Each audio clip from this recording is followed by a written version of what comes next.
بسم اللہ الرحمن الرحیم۔ ایک بار یہودیوں نے سوچا کہ حضرت علی علیہ السلام سے سوال کیا جائے کہ حضرت علی سوچ میں پڑ جائیں۔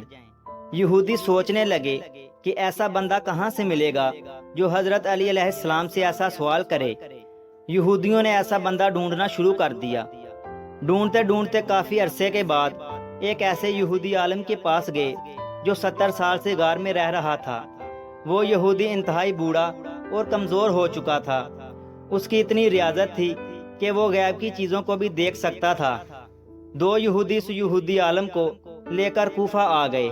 حضرت علی علیہ السلام مسجد میں تشریف فرما تھے۔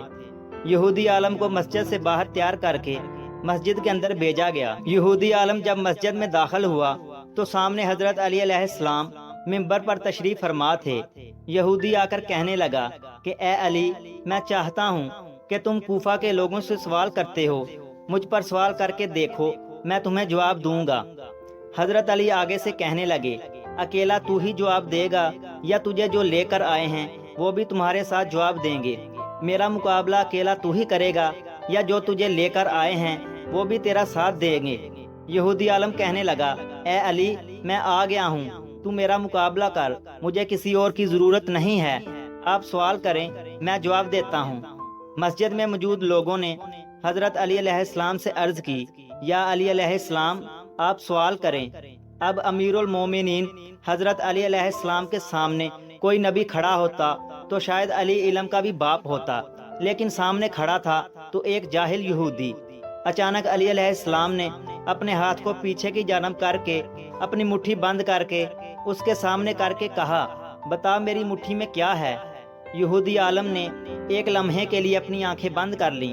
آسمانی کتابوں میں غیب کے علم کی مدد سے آسمانوں میں جھانکا، آنکھیں کھولیں اور کہنے لگا، کوہ ابو قبیس میں ایک فاختہ نے انڈے دیے ہیں اور ان میں سے ایک انڈا آپ نے اٹھایا۔ صحابہ کرام اور تمام لوگوں کی نظریں حضرت علی علیہ السلام کے ہاتھ پر تھی کہ کیا نکلتا ہے۔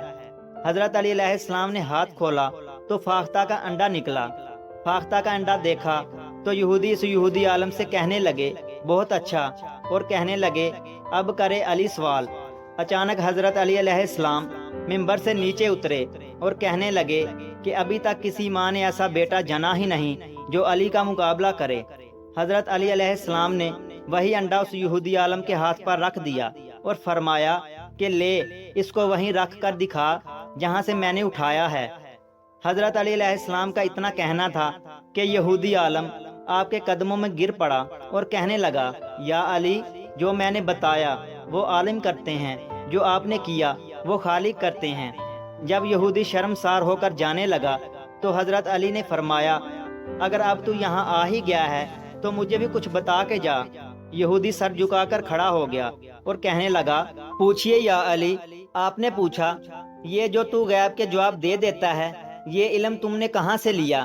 یہودی کہنے لگا، میں نے ریاضت کی ہے، عبادت نہیں، ریاضت کی ہے۔ علی علیہ السلام کہنے لگے کہ اپنا نفس مارا؟ یہودی کہنے لگا، جی مارا۔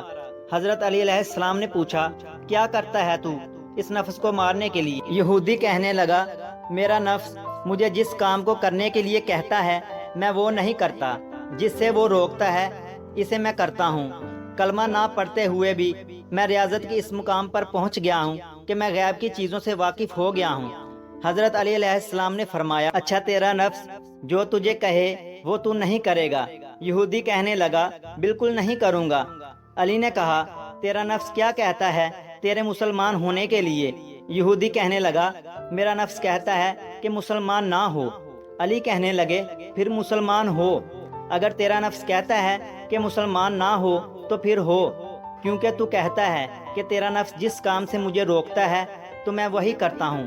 یہودی حضرت علی علیہ السلام کے قدموں میں گرا اور گر کر کہنے لگا، اے علی، تو نفس سے کیسے واقف ہے؟